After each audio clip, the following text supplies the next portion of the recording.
So lucky to be yours. And you're taking me high. Ain't nobody like you. I'm not coming down. Ain't nobody like you. I could go 1,000 miles as long as I'm with you. Yeah, you're taking me high. Ain't nobody like you. Talking by yourself and you make me smile. I can listen all night long. I tell you about the time when I first met you, listening to our favorite song. Walking on the street when you caught my eye. Something about the way you move. No, there ain't nobody like. There ain't nobody like. So lucky to be yours. And you're taking me high. Ain't nobody like you. I'm not coming down. Ain't nobody like you. I could go 1,000 miles as long as I'm with you. Yeah, you're taking me high. Ain't nobody like you. Ain't nobody like you. Ain't nobody like you. Ain't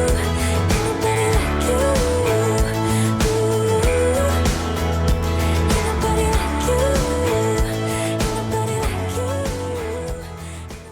I don't claim to be an expert on Denali National Park, but I've learned a few things over the last 5 days that I think will help you plan a trip that will be quite memorable. The first thing you need to know is that you can make your reservations as early as December. So mark your calendars and keep an eye out for announcements about when the reservations are up online. Over 600,000 visitors see Denali National Park just in the 4-month summer season. That's a lot of visitors, and there aren't very many campsites. There are 5 campgrounds in Denali. 2 are for tents only, and they have like 7 spots in each one, so they're really small. And the other 3 can accommodate RVs. The 3 that accommodate RVs, the first one that's closest to the entrance is Riley, and that's right next to the services. It's right across from the bus depot. It's very close to the visitor center. And that's the one that's the largest and the one that you're most likely to get a spot in. The second one is called Savage, or Savage River. And that one's not too many, it's just a few miles before they stop letting cars go into the park. So that's like around mile 13. Mile 15 is where they stop vehicles from entering the park. And then the third one is Teklanika, and that is within the restricted area where you have to have a camping permit to be driving on that road. We waited until March to book and almost waited too long. Now, occasionally somebody can show up and get a spot, but I think that's pretty rare. And we saw lots of disappointed people leaving the mercantile where you check in for your campground. One of the things that's interesting about this park is they don't assign campsites. The check-in and check-out time is the same. It's 11 a.m. And so at 11 a.m. you can get your paperwork, and then there are 3 loops in the Riley campground, and you drive around. So if you have a big rig like a big Class C or a Class A, or towing some long trailer, then they will probably assign you the letter A.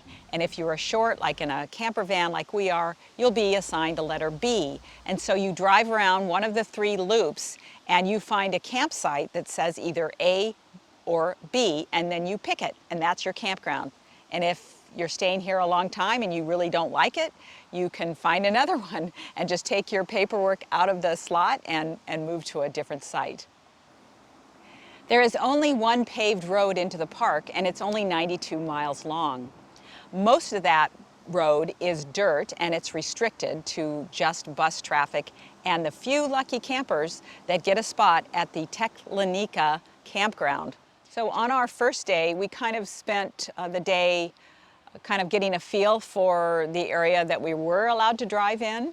And we did a really nice hike out of the Savage River trailhead where we climbed up over Alpine, the Savage Alpine Trail, and that was a really nice hike. It's quite steep at the beginning, but it's a beautiful hike with great views, and you can actually, I'm told, on a clear day, see Denali.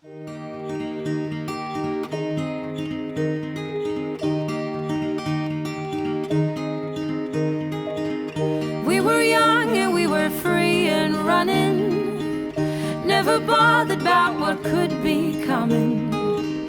Every day we danced and life was smiling. We were young and drunk in love.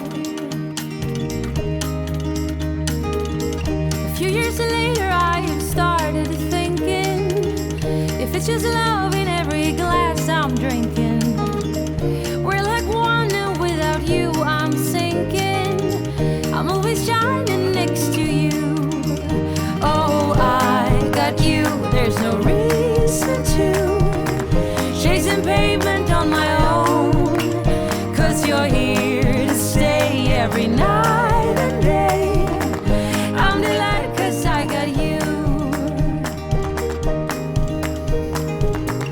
I have always been afraid of changes, but you shown me life is full of faces.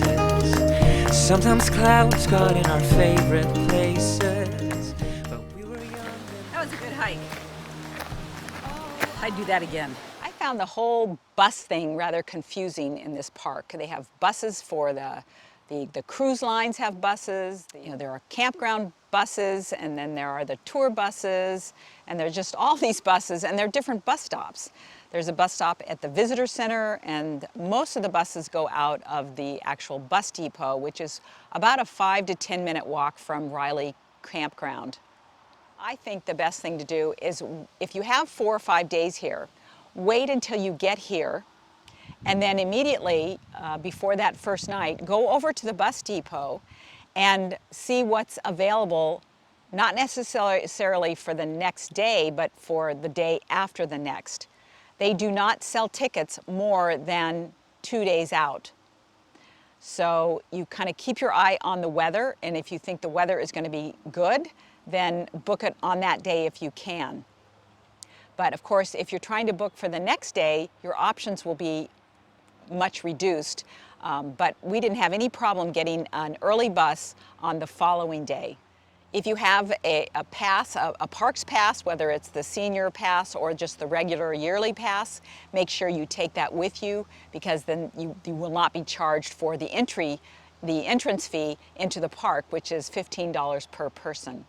We did the Eielson Visitor Center tour, and it worked out really well. It's an 8-hour day, but had we not done that, we would have had no chance really of seeing Denali.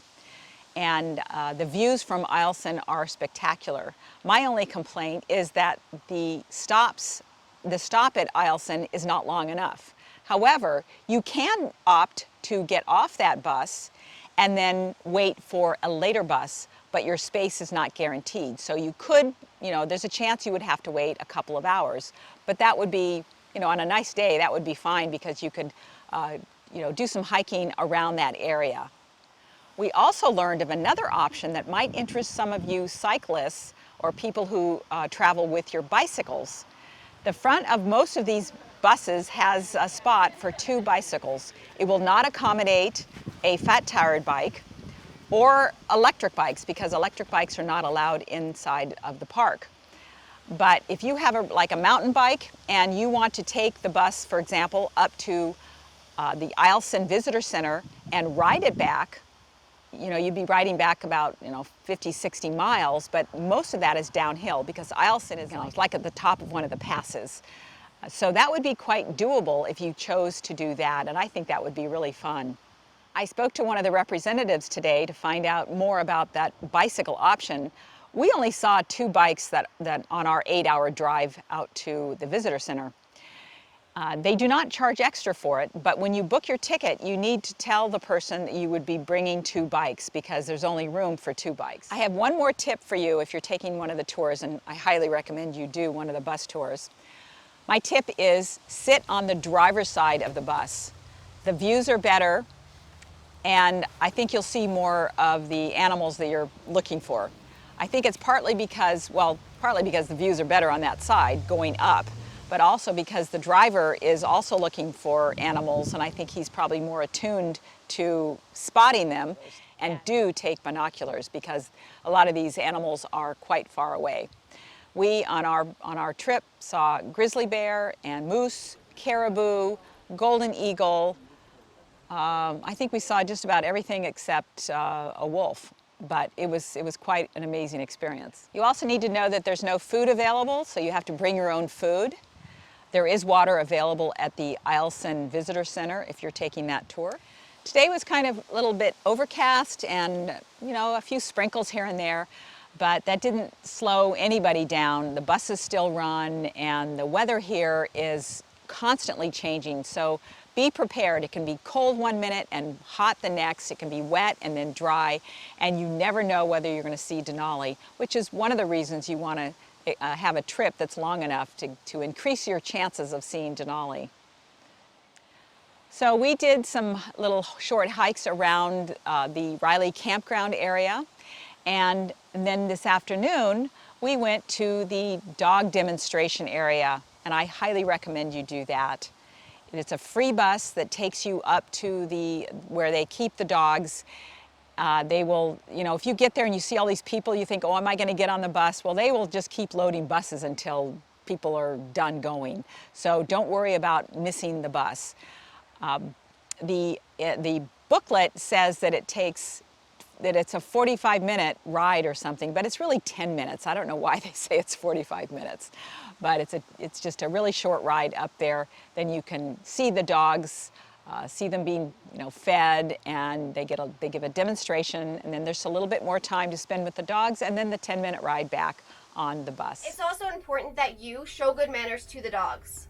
Let them sniff your hand before you pet them. Don't pet their faces first. Work your way up to petting their faces. And if a dog is in its dog house, that is the dog's way of telling you that they would like some personal space.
There are lots of fun things to see and do here, many of which we never got to experience, but hopefully you will look into that further, and the people who already been there can make some recommendations in the comments below. I hope this has helped a few people out. Thanks for watching, and I'll see you next week.